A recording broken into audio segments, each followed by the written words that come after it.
Good morning. Welcome to the morning meeting experience. Dan, Sean, and I are here for you.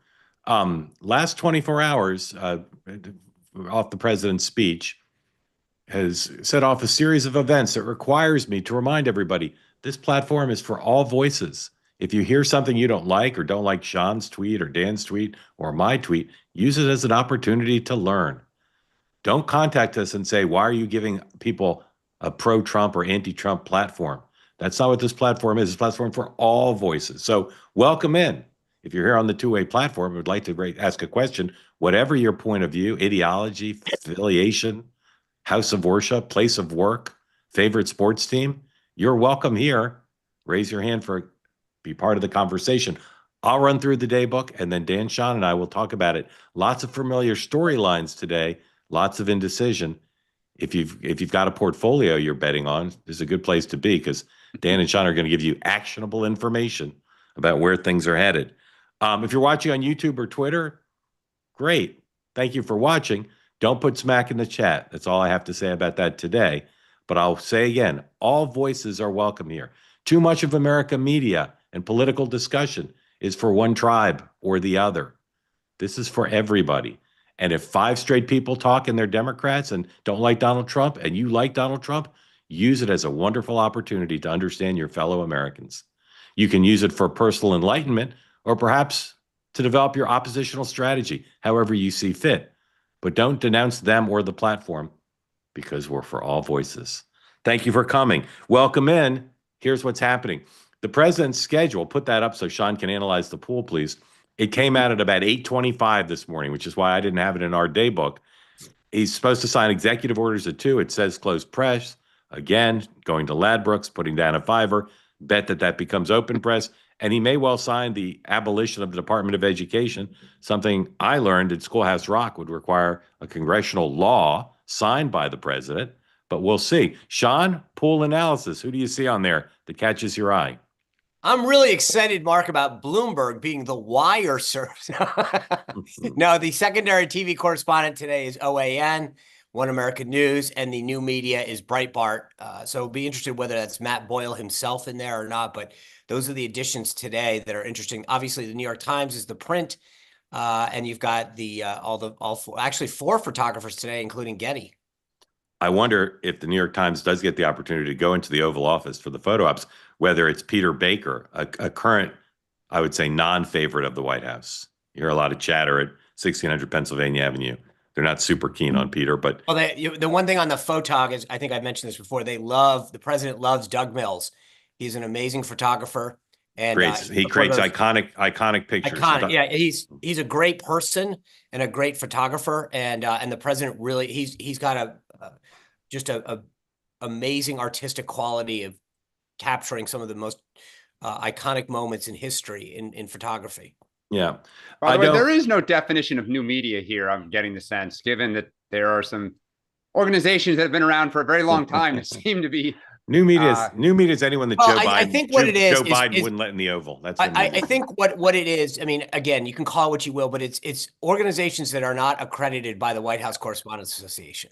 And that gets back to my point a while ago, which is they restrict who can join, not just but by your ownership, by what your personal, what you do personally beyond covering stuff. So this allows, it's a catch-all. Does the White House Correspondents Association still exist? Is that thing still in operation? I've read about it in history books. But I'd have to look on the internet. Yeah. See if they still have a website up. JD Vance, don't know what he's doing yesterday. If you didn't watch him yesterday, I don't know what he's doing today. If you didn't watch him yesterday on the border, he did like 7 events, and he's just a chatterbox. He's got a lot to say. And according to the New York Post, he sold his house. Sean, so you're getting some new neighbors. I recommend you bring over a casserole or a bundt cake, one or the other. I will get both. I'm just going to do both. In Brussels today, a hub of decisive activity, typically. Europeans are meeting. Zelensky, for all I know, he's there. He's supposed to go. I don't know. It's time difference, probably already underway. But the Europeans are thinking they're going to solve what's going on and come up with a unified plan. We talked about that yesterday. Color me skeptical, but we'll see what comes out of Brussels. House and Senate both in. They're out tomorrow, so today's the last day of activity. A bunch of stuff going on. Hakeem Jeffries at 11 hold his weekly press conference. The House Democrats are doing a policy meeting on Medicaid. Again, a bunch of other stuff happening up The there. Senate is taking up the nomination of the FDA commissioner, which I have a feeling could be a very interesting hearing. I talked to a lot of senators last night. This could be a very, for a lot of reasons, a very interesting hearing. For Is there a chance it's not confirmed? No. It's not that he won't be confirmed. He's very well qualified. But I think that there's just a lot of issues in the whole MAHA world that senators want on the record to discuss with respect to the FDA. Got it. All right. Well, so we'll look forward to that. Reminder that tonight, regular episode of Two-Way Tonight at 6, and then at 7, David Bahnsen, the sponsor of Bahnsen Group, sponsor of Two-Way Tonight. David's going to join us for a conversation about tariffs, all things tariffs, and lots moving around today. So we'll have And the I have a latest feeling you're going to have a lot information. to talk about on that. I mean, But yeah, there's been movement all night on just heads up on this, China, Mexico, and Canada. But Canada seems to have solved a lot of the problems. Mexico and China, from what I gathered last night, still have some issues. But you're going to see, you saw the auto carve out. I think you're going to see an ag carve out today on for Canada, and then Mexico and China. They're making headway on some carve outs, but I will say this, for all of the talk that people have said, there's actual, like, the president's getting things done for these industries. And I think, say what you will about the process. Wait. Getting what done? Well, I mean, you're seeing a lot of talk about. We're seeing carve outs, which is like kind of no. like, But the automakers are asked for a 30-day pause, Yep. and that's a carve out to bring manufacturing back to the U.S. That's a good thing. Oh, of course, but I haven't heard of anyone actually like lifting plants up and moving them back. Bringing jobs and supply chain back to America is a good thing. That'd be great. That'd be great. In any event, more on tariffs tonight. Not available on YouTube or X. So if you want to come and join, ask David Bahnsen a question, go to twoway.tv/TBG, the Bahnsen Group, and sign up, and you can be part of the private conversation. So we'll see you tonight. All right, you guys jumped into tariffs. We talked about that, but let's talk about Ukraine. There's 5 things. We could take them in any order. I jotted them down. So we'll go in the order I jotted them down. Ukraine, as I said, the Europeans are meeting in Brussels. Haven't heard much about the track between the U.S. and Moscow. Haven't heard much in the last 24 hours about signing the rare earth minerals deal. So, Dan, where's the next beat in the storyline here on Ukraine, do you think? Well, what we are hearing is just kind of more and more pain being inflicted on Zelensky. There was a story in the Wall Street Journal, I think it was overnight, that the U.S. is meeting with the opposition figures about replacing him. There's obviously the suspension of arms and shipments that were about to happen. It looks like they are going to try to break Zelensky. And I think what that means is that he signs this minerals deal. He announces some pause of the fighting. And I don't see how he survives. I get the sense that Trump just wants him. This is personal. I think this goes back even to 2020.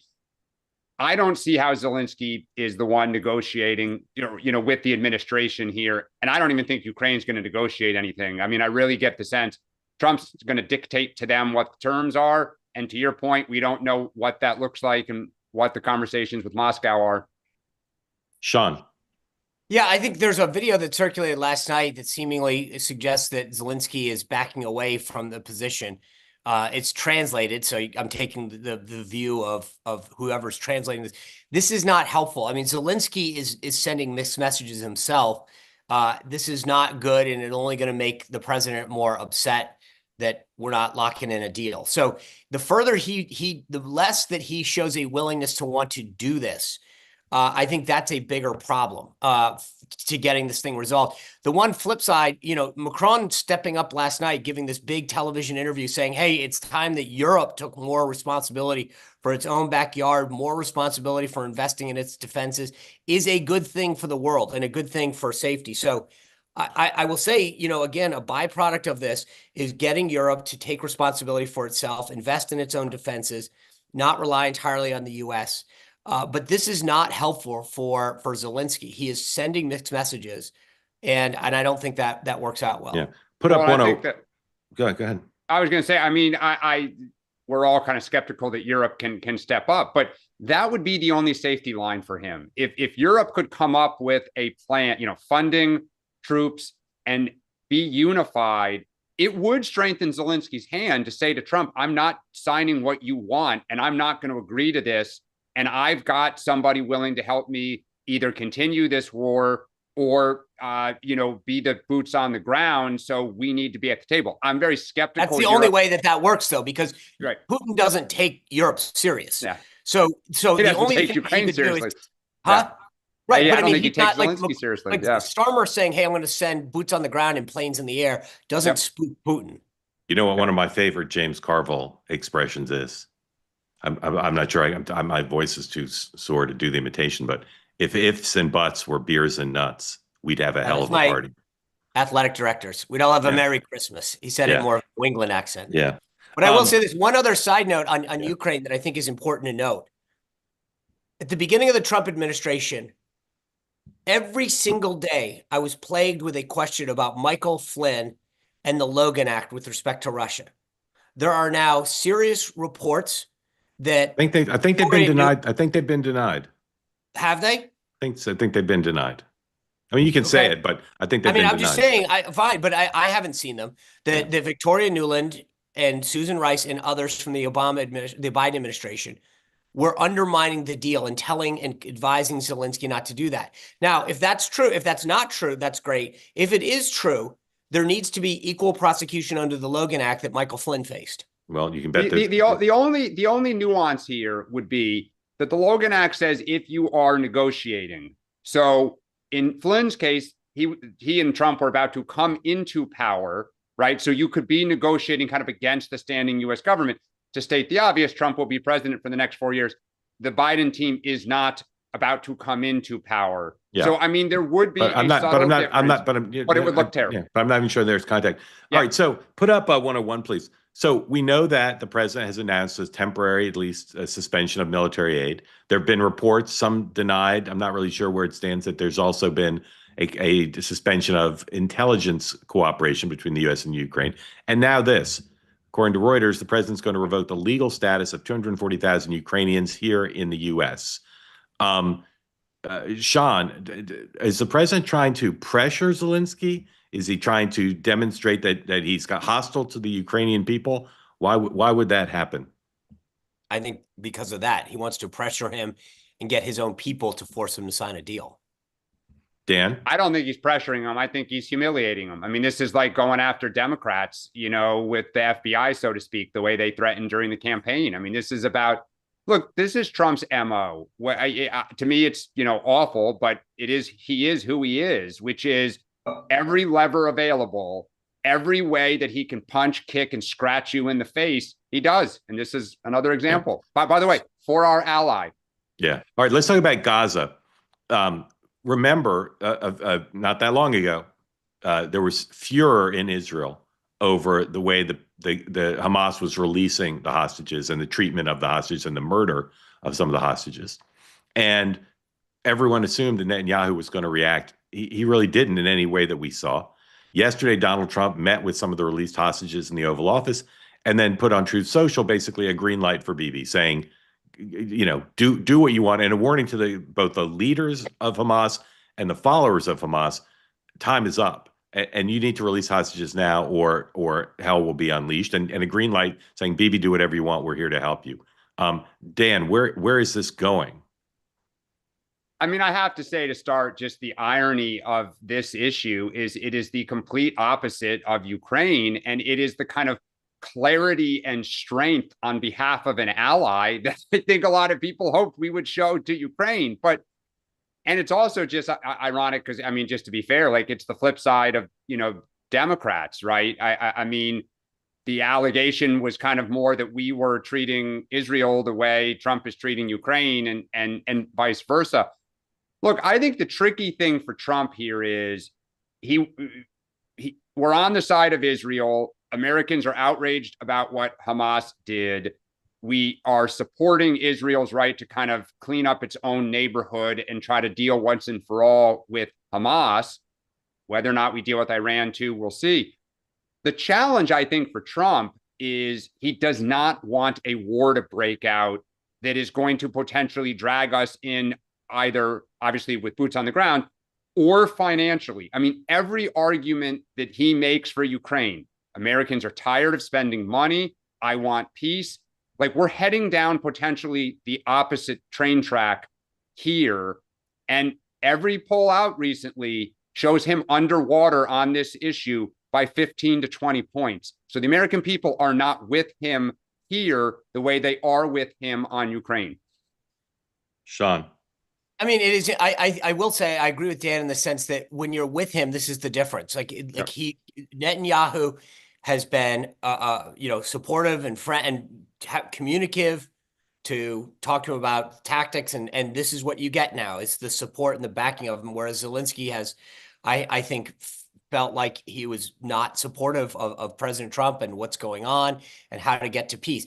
Trump, in both cases, seeks peace, right? He wants an end to these conflicts. He prides himself on the fact that for 4 years, the world was at peace. There were no incursions. Russia wasn't annexing land. He wants that end state back again. And so he's willing to give Netanyahu the tools to do this.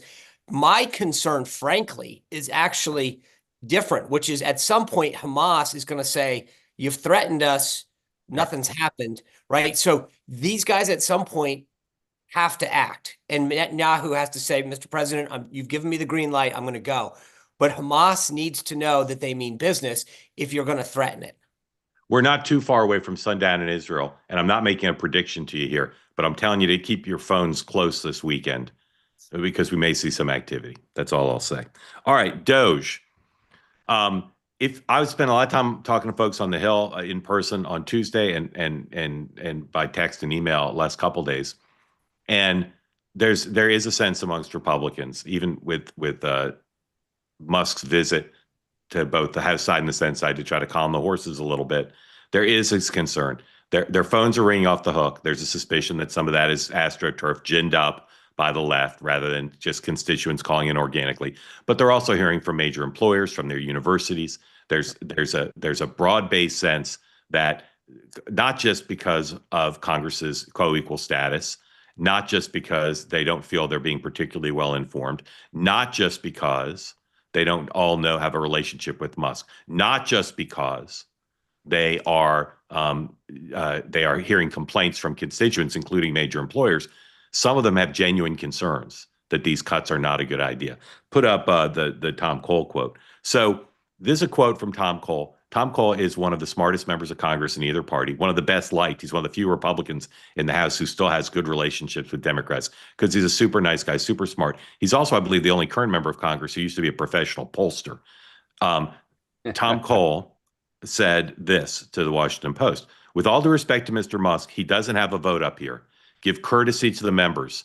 They're the ones that have to go home and defend these decisions, not you, meaning Musk. So why don't you give them a heads up?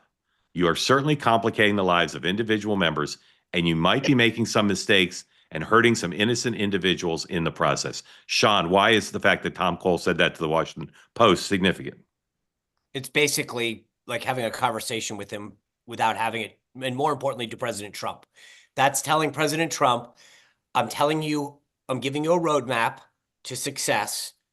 Get your guy back in line. Do it this way, and it's a win-win. You'll get what you want. We'll be happy with you, but this go it alone strategy is not helpful. So this is your way of having a conversation with Trump without calling him on the phone. And just back me up a little bit. Why is Tom saying it's significant?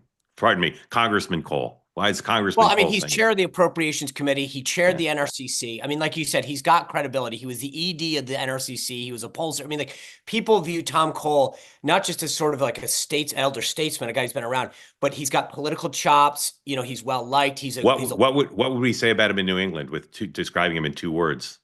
One with a W? Wicked smart. He's wicked Probably smart. wicked awesome. Yeah. Dan, is this warning to the White House from wicked smart Tom Cole something you think the White House will heed? And how can Democrats take advantage of this sentiment, which, again, Tom's giving voice to it because he's got the confidence to do it. Many other Republicans, House and Senate side, share that point of view. Yeah, I've said this a few times. Democrats are onto something here. their tactics and strategies have not been great. They've been all over the place because there's just so much anger that I think at times they can't think straight, which is what we saw Tuesday night. But not only is there kind of the anecdotal evidence, which is the phone calls, the town halls. Okay, you can argue it's AstroTurf, it's not real. Almost every single poll is beginning to show more and more that the public has concerns. What you have to separate is the kind of like, do you support cuts in government? It's always yes. It's just like if you ask people, do you like negative television ads in political campaigns? Everyone says no. Then when you see the ad, did it work? Yes, it moved me. Like, people are not happy with the way Musk is doing this. They don't seem to like Elon Musk doing this. They feel that these layoffs are, I don't know what the right word is, not out of control, but that they're going too far. It is appearing in poll after poll after poll, and it's not 49-48. Like, it's usually around like 40% for 52% opposed. So you're just seeing it. The White House is smart. I mean, Trump is very politically smart. Susie, so I imagine that they are working behind the scenes to figure out, how do we do this so it doesn't look like we caved? It doesn't look like we made a mistake, but there will be some kind of subtle corrections that are, significant. I also just think Musk can't keep this pace up. Like you can't keep the shock and awe every single day. So I think the question is, does he settle into a long game, or does he because I think he enjoys being the provocateur. He enjoys the publicity. I think he likes being in the Oval Office and being in front of the press. All right. I want to read something to you that I thought was interesting. Go on. Oh, this is the tea. Okay. Just so you know, Sean told us this morning, I got something for you. Okay, hold on. 3, on Wednesday morning, 2, 1. On Wednesday morning, shortly after sending an all-staff memo announcing layoffs at ABC News, the network president joined a virtual meeting with the 538 team. The 15 staffers at the political analysis site owned by ABC News had learned the previous evening via a Wall Street Journal report that they were being let go. Now they were hearing it from himself. But like other managers carrying out the mass layoffs at ABC News that day, he had little to say about it. I'm told he appeared to be reading from a script as he delivered the devastating news. He offered no explanation why the Disney-owned network had decided to shutter 538, which it acquired in 2018 along with Data Wiz and then editor Nate Silver. He took no questions. He simply thanked employees for their work, told them a human resources staffer would follow up, and ended the meeting. The entire affair, I'm told, lasted 15 minutes. Soon after, employees had their access to ABC News system shut off, and the 530 said website was pulled offline. Just like that, it was over. Similar conversations rippled across ABC News on Wednesday as he and Deborah O'Connell, the Disney executive overseeing the network, executed sweeping cuts across multiple divisions. So, for all this talk about how the private sector would never do it that way, there's ABC News executing the same type of style with no one expressing concern. Did you know that 538 is not as vital to America's security as health research at NIH? Wait a second. Securing our nuclear weapons. That wasn't the point. What I said was the point. The conversation has always been no private employer would do this. But I think that this is cutting essential functions without hold on a carefully second. considering. But you gotta put that into context. That is absolutely how private companies do this. You short conversation, you have your scripted. I have been a part of doing layoffs on behalf of senior management twice in my career. This is how you do it.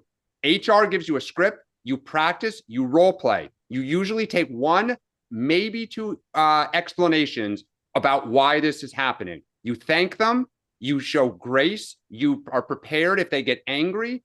HR will follow up with you. This is exactly how it works. You thank them for their service. You don't say, you suck, your function is worthless in the press leading up to it. And then usually at the end of the day or the end of the 2 or 3 days, a company-wide email will go out that will say, we had to do this and here's where we're going.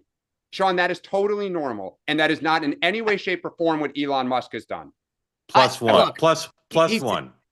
They said, I mean, look, I'm not arguing that it's apples and apples, right? That these people at 538 and ABC News are government workers, but I'm saying that they sent an email, didn't tell them, they found out in the news, and then they shut the access off to their email and sent them packing.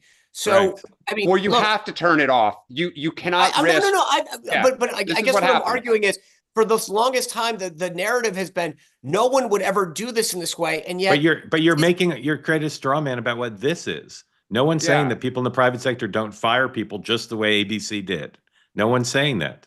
yes, In they fact, are. they're just saying must should follow that. It has to do with denigrating, as Dan said, denigrating the employees. And as I said, firing the people from 538 is not the same as firing the people who secure nuclear weapons or do cancer research. It's not Yeah, the same. I think elevating everyone in the by the way, government to people who private companies don't Not fire everyone. people, Not then everyone. rehire people, fire people.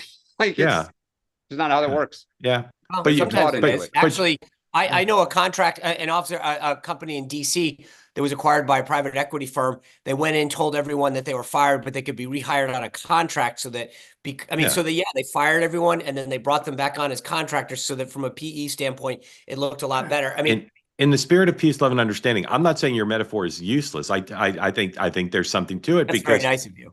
well, it's not. It's partially true, but I think that you're taking it too far by saying this is some No, I'm not. Look, moment. but you're taking my words out of context. What I'm saying is that for the longest time, the narrative has been that the private sector wouldn't do what is happening in the public sector.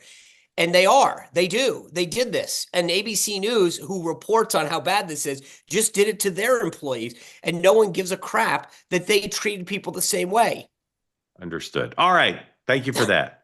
What were you reading from? Oliver Darcy? Oliver Darcy. Thank you. Okay. I pick out your locations. You pick out what I'm reading. It's nice. Yeah. If you want in on the conversation, we're going to do one more topic. Please raise your electronic hand. We'd love to get you in. And as always, we'd love new people. And as always, if you don't like Donald Trump, you're welcome here. Please raise your hand. And if you love him, you're welcome here. Also true. Also true. Should have made that explicitly clear. Thank you. Supreme Court. As I said before, we're not going to chronicle every Doge and presidential power decision because the district courts, Court of Appeals, even the Supreme Court ones, they're going to be hundreds, and we're not going to chronicle them all. However, yesterday's decision, 5-4, on a case involving, won't even get into the details, with the question of the president's power to do certain things in terms of firing, stopping spending, etc. This decision, 5-4, had the three liberals, and it had Amy Coney Barrett, and it had the Chief Justice. And what some legal experts are saying, and I believe they're right, is this could be the 5-4 coalition that rules repeatedly against the president on these issues. Could be. Not on every case, but it could be. So, Dan, do you see this 5-4 thing as a sign of things to come, or just it's haphazard and win some and I'll lose some? No, I think it may be a sign to come. I think Roberts and Comey Barrett will look to have at least one or two big decisions in support of Trump. I think it's them playing their politics a little bit.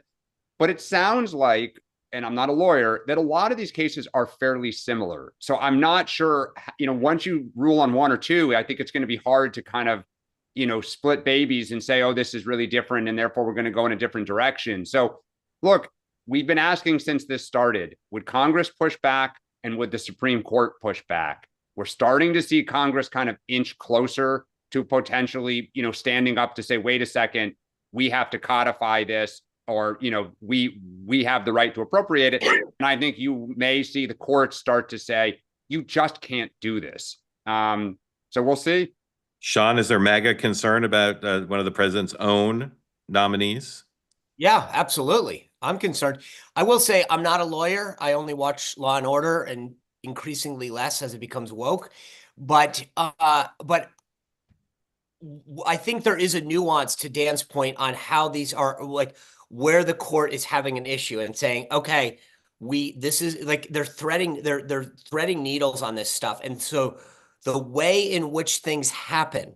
So for example, on the inspector generals, it's going back to the 30-day issue, how the administration handles this and the procedure which they follow does matter clearly in terms of the court's eyes.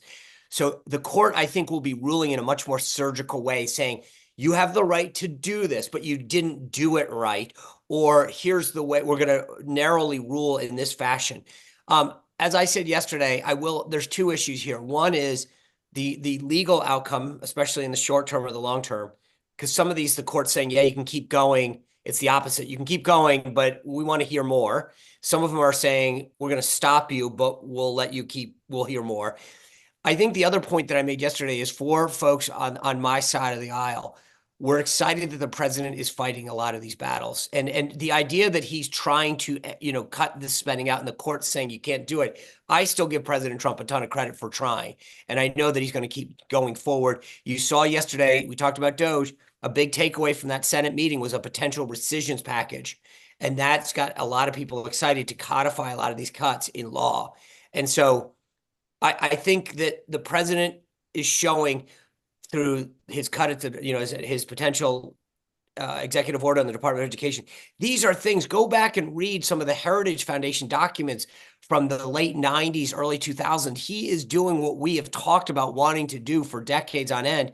And I think a lot of the base gives him a ton of credit for that. Sean, Dan. do you think he'd actually be happy if the court struck some of it down because he has a foil and he can kind of, it actually kind of lets them out of the DOGE trap a little bit, and he could just point and say, no, you guys don't think so. It's a good consolation prize, but not. Yeah, I think there's a spectrum of like what I really care about and what I think I want to do.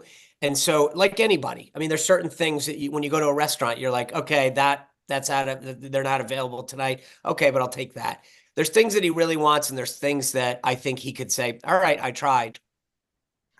Barry, welcome in. Thank you for joining. Unmute yourself. Tell folks who don't know where you are and what's on your mind. And glad to have you here. Thank you. It's my second time on two-way. How exciting. Good morning. Good morning. I've been on here before. My question last time was more the schoolhouse rock of how all this works. And in between that time and this time, I still don't have any answers, but I don't think a lot of people have answers because this is a new era. But what was on my mind this morning was I live in Washington. I grew up here. I live outside of Seattle now, but I grew up in Seattle. And everything I'm seeing on my Facebook page from people I grew up with, from friends, is he's an illegitimate president. We love what happened when Green walked out. He's our guy. We need more of that. I was in Seattle yesterday in a local co-op grocery store. Everyone's wearing masks. Everyone has Ukraine pins. It's like I don't want to say a cult, but it's like a different view of the country, just like the Beltway is a different view of the country. But what I'm curious about is with these executive orders in a state like Washington that's going to disobey every single one of them, the new attorney general here is going to bring a lot of motions against the executive orders. What happens? Has there been a case where these executive orders do get put into an effect? So like a state like Washington that is going to allow transgender athletes to compete and probably promote that. Do they get their federal funding taken away from their schools? Yeah. What does life look like here? Yeah, it's a great question. And before Dan and Sean weigh in, I'll just say, you're right. You're identifying something that's true, which is there's going to be federal action, state action, action in state courts, action in federal courts. There'll be some defiance. There'll be people who move in violation of court orders. There'll be attempts by your legislature to try to codify things. So this is going to be They're messy. already doing that. Yeah, this is going to be messy. To codify transgender surgeries for minors in an abortion support bill this week. Right. This is going to be messy. So Dan and Sean will do their best, but there's no way to fully forecast this. So Dan, how do you see the I don't contours know. of this? Look, just like you, Mark and Sean know my family is very upset and thought Al Green was great. And there are just millions and millions of Democrats who feel like Trump is this is their opinion. Trump is violating the law, ignoring the will of Congress and congressionally mandated spending.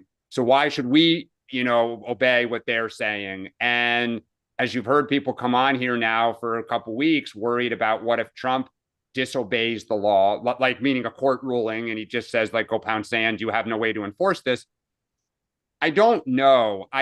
Some state will likely test this. Stripping, funds from a state is a dangerous game because, again, Democrats will be in power someday. And today it's transgender rights, and the majority of the country is kind of with him, but could be a Democratic thing, right? You don't have gun control laws that we find sufficient. We're going to, yank your federal funding for schools because the schools are in danger, right? That's it, for instance. So I don't know. I fear a little bit. We're going to find out soon. Sean. You saw yesterday some of the discussion with these 4 mayors that testified in front of Congress who were basically saying we're not going to comply, and then members saying that we're going to refer you to the Department of Justice for not abiding by the supremacy clause of the Constitution. Here's what I would just say with respect to both sides, the state not complying, the federal government potentially not giving. And first of all, it's not as easy just not to give. I mean, it's kind of like the way the court ruled last night on the foreign aid, is that there's an element to which if Congress appropriates it, you're kind of into the same point that the court ruled on last night. I'm just going to tell you, I mean, I would go to law school right now if I wanted a secure future, because this is all going to just be litigated on both ends, like the government. But the government will fight the state. The federal government will fight and say, you have to abide by these rules. I think then the state will sue the government if there's any kind of cutting off of federal aid. In a state like Washington, it might be, quote, easier because you don't have, remember, there's not, like, the president doesn't look at this as like a downside, like I'm hurting some vulnerable member, or like there's a senator or the governor is going to get upset. Like if you did it in, a state where you might have a Democratic governor, but 5 Republican members of Congress, it gets a little bit more dicey because those members are going to say, I'm hearing from my constituents.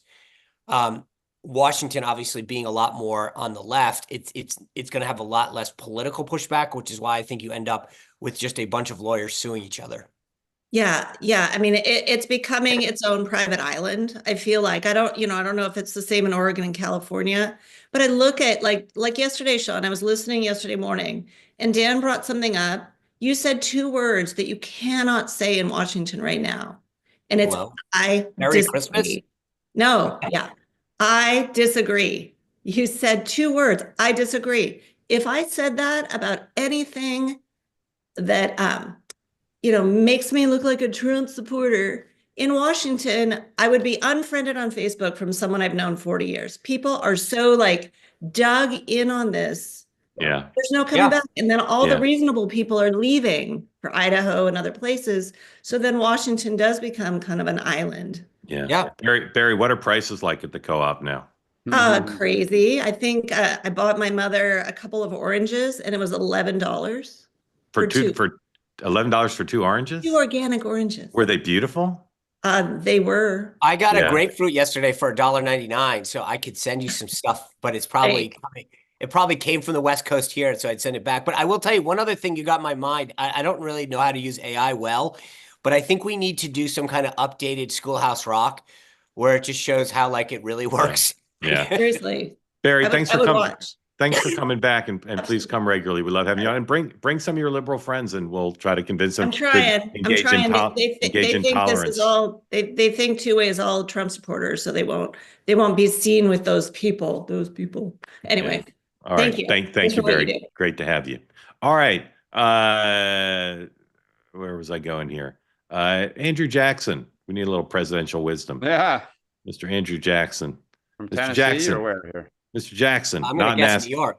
Not nasty. Yeah. Unmute Mr. Jackson, please. Tell folks who don't know where you are what's on your mind. I grew up in Seattle, and I'm living in Arizona now. Great. Nice. Welcome Why are in. you a Mets fan? Why not? I was drafted by the Mets, so I have to way back. What the what? Really? Yeah. Hello. Throw right, bat right. Burying the lead. I know. So I have to wear the hat, otherwise I think I'm going to get cursed. Yeah. But You throw right fan because of that. So do you What throw year were right? you drafted? Do you mind if I ask? what's that? What year were you drafted? I was drafted in 74.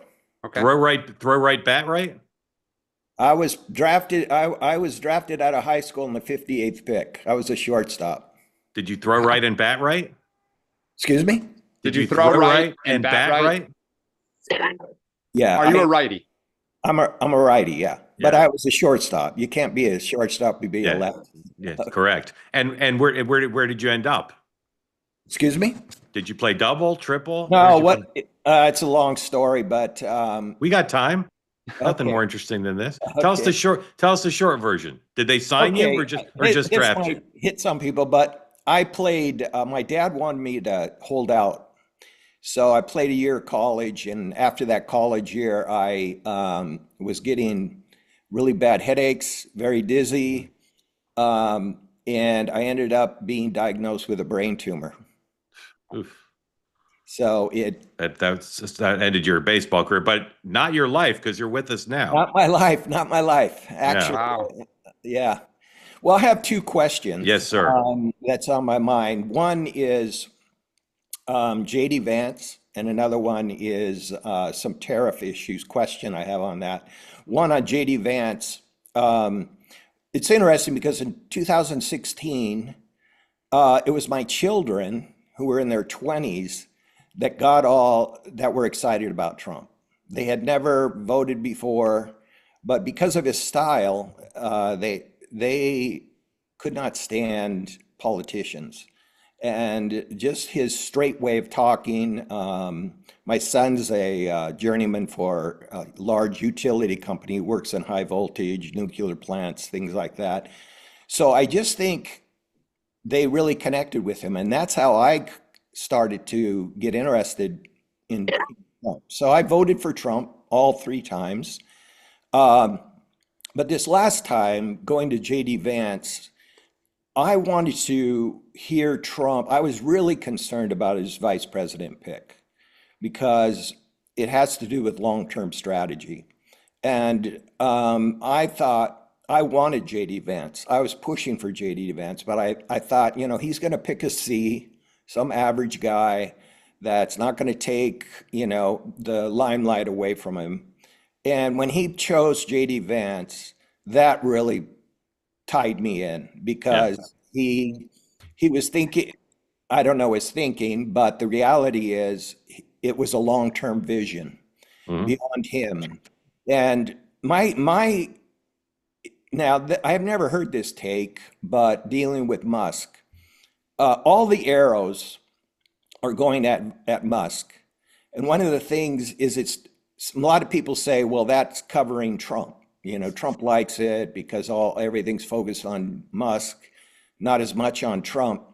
But my view is all the focus on Musk is helping Vance because long term in 2028, the issue is he's going to run. I mean, he's our future.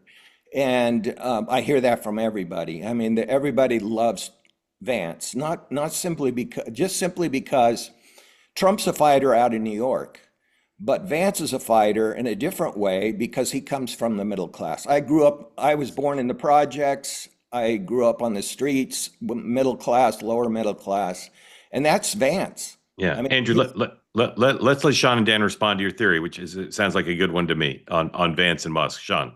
I think it's a brilliant observation because normally the vice president would lead something like this, right? You think about, Al Gore, all of these people who that's a major task for, the reinventing government kind of stuff.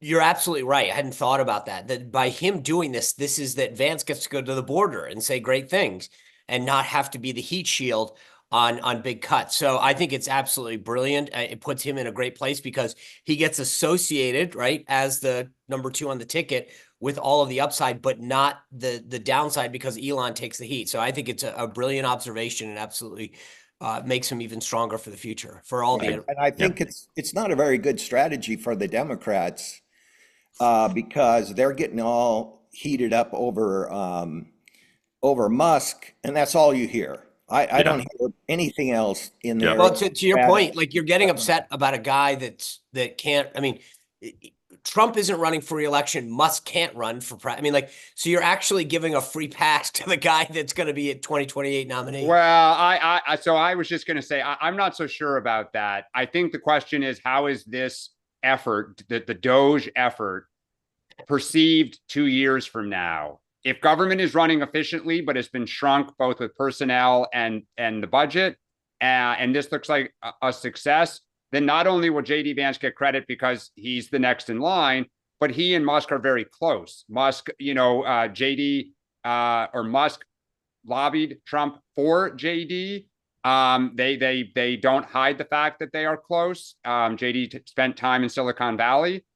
If this is not perceived as a great success and mistakes start to really become apparent and there's backlash, this could become an albatross for JD Vance. Yeah, but the issue is on that is all I hear from the Democrats too is just wait. It's going to come. It's going around the corner. Everything's going to be a problem.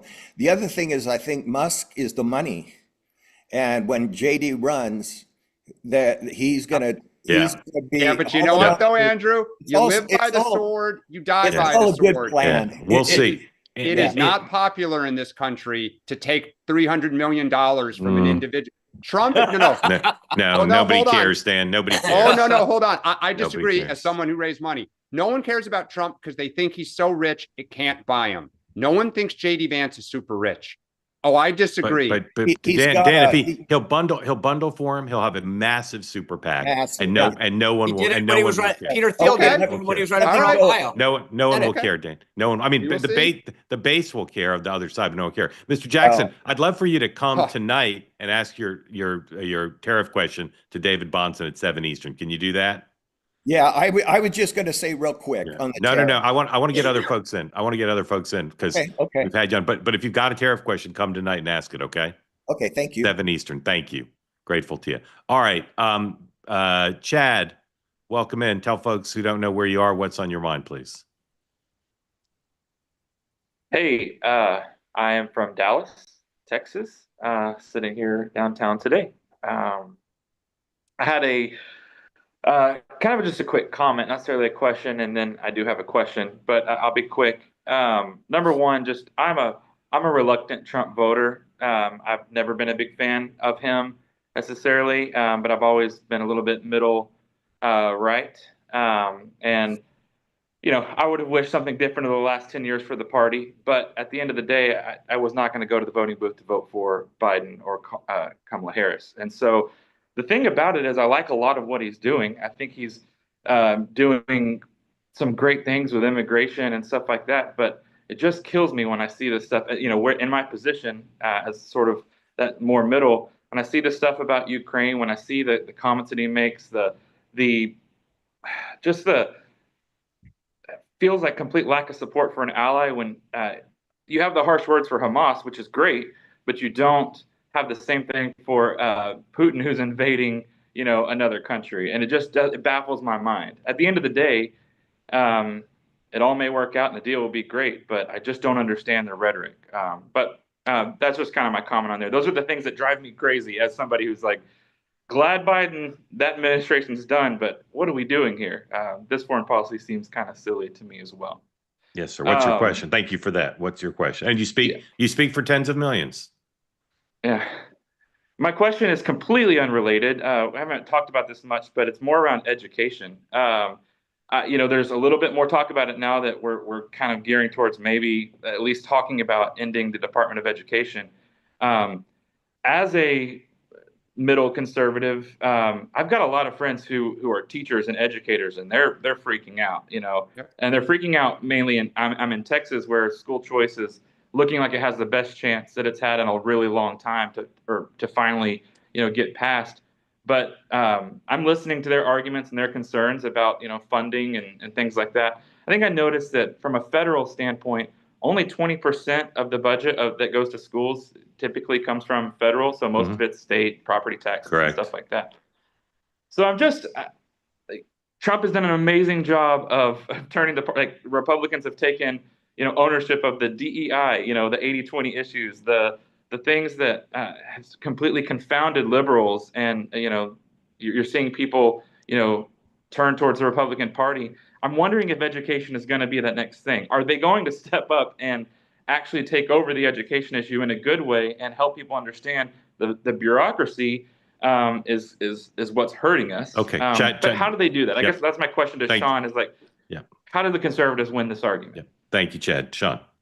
It's actually really easy. When you go through the Department of Education, prior to Obama, student loans were a private function. I mean, a lot of this stuff, it's not like it's going away. It's being sent back to the states or assumed. And if you read the executive order as drafted, according to the Wall Street Journal, it says to the extent possible, right? So I think you're going to get this model down, which is how do you get those functions pushed back to the states? You can take the loans and the money and push it out in a more effective way without 4,000 bureaucrats administering a lot of things. So part of this is not that the money's going away. It's going to go direct to the states and blocked out for the states.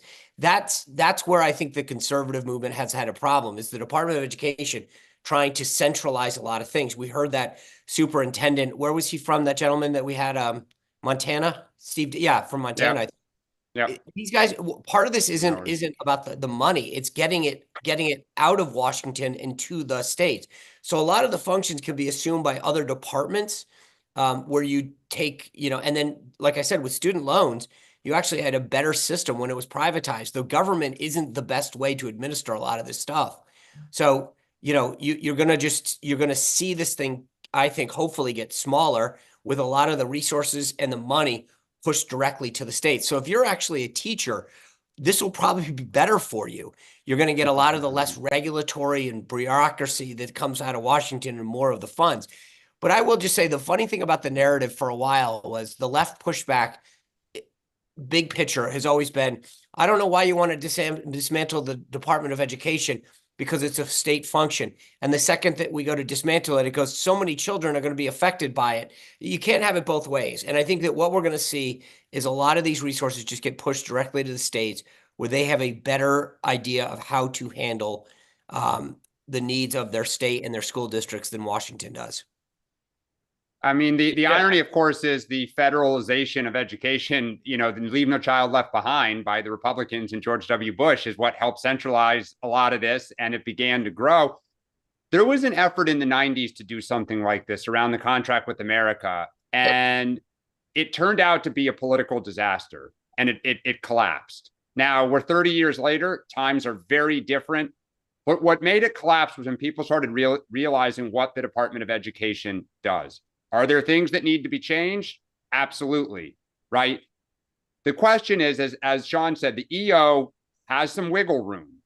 So we don't know really what their new vision is. It's easy to say, send it to the states. But the reality is it's much more complicated than that, right? Why do we have a federal government? How do we set standards, for the country? Some states do education really well, some do not. You could argue, let them compete, that the free market of states will the better ideas will ultimately win out. The country maybe is about to have this conversation. Is this the right thing? I'll be very curious, because passions run high on both sides. Yeah. My concern, I've always been a supporter of school choice, but my concern is similar to free college or forgiving student loans and things like that. What's the difference? What's keeping private schools from raising their rates the minute I can have a $10,000 voucher per se, which is what I understand may happen. And that's the argument I'm seeing on the other side. Right here's, we're going to send it all to the states, and states like Texas and others are going to go towards school choice, which is going to ultimately draw funds away from public schools. And then these private schools say, okay, great, everybody has a subsidy of $10,000. Now we're going to raise our rates $5,000 to $10,000. Well, and by the way, there aren't enough private schools to take all the kids. I mean, that's another issue. So now you have to fill the gap with something. What do people do? Where do their kids go? What about the low performing students? What are their, this is where the rubber's going to meet the road, and we're going to find out. I'm not saying it won't be right, but I do think when people think this is very easy, just blow up a department and take a $300 billion budget and send it out to the states, and it's going to be better. It's not that simple. Well, I think as long as part of it is you make school districts also compete on the public side. And that's where I think a lot of these. But who's going to mandate that? You're just going to say some states do it well, some states don't give a crap. Exactly. Yes. And competition wins. Well, I mean, those are our children. I mean, that's right. And guess what? But here's the point. At some point, So who do you want in charge of that? A bunch of unelected, unaccountable, They're faceless. not bureaucrats unelected, Sean. Trump put No, somebody here's in my charge. point though. When it comes to children, I would rather be able to walk down to the Alexandria town city hall to Sure. talk to my school board members and say, I got a problem, than try to figure out someone in Washington, D.C. in an office that I can't access, to a department that I don't know exists, to a bureaucrat that's unaccountable. At least the people in Alexandria, Virginia, I can go walk down and I can say, great, I'm going to petition against you. I'm going to vote against you. I want to support for this. I can get parents to go to PTA and PTO meetings. Same like, exact thing on the federal level. Why do no, you go to Richmond? what? No, you cannot do that on the Sean, federal. you elect members of Congress, you elect senators, who- and you elect a president. Right, and you got to call. How many times when you were on the Hill could you get someone on the Department of Education to answer your question about someone who had a problem in fill in the blank, Colorado? All the time, because Jared was on the education department. He was on the education committee on. But look, I mean, look, we'll see that this is going to be the conversation the country's going to have. Chad, thanks for coming in. Great topic. We really appreciate the question. Yep. Thank you so much. All right. Sean, what do you have coming up tonight? Great panel discussion on all of this stuff. Steve Cortez, Jen Pellegrino. We got a lot of folks coming in, and Bill O'Reilly tomorrow. And Bill, by the way, has been critical of Elon Musk in particular, which I'm going to be interested in. So big day. Dan, tell everybody about your 2.5 million viewed tweet. Wow, I know. We're at 3.6. Don't sell it short now. Pardon me, 3.6 million. Yeah. Tell everybody what it's like to have a tweet seen by 3.6 million people. Well, you hear from a lot of people, both people complimenting you and people, telling you how wrong you are, including your own family, some of whom are probably on here, and I still love them. Hopefully they still love me. It just is what it is. It's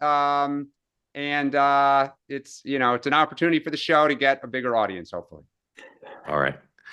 Tonight on well said. Two-way tonight, it's 2-way tonight at 6 o'clock. Please join us. And then again at 7 Eastern, not available on YouTube or X, but on Zoom. So sign up now. You can join David Bonson of the Bonson Group. Brilliant guy. Talks very fluidly about economics in a sophisticated but accessible way, which is why we like David. So sign up at twoway.tv/TBG, the Bonson Group. And there you can register for the event tonight. And you can also sign up for David's newsletter, Dividend Cafe, which provides a lot of great information. I read it, and you should too. Gentlemen, thank you. We'll see you tomorrow, last episode of the week. I don't always say this. My spidey sense says a lot's going to happen today.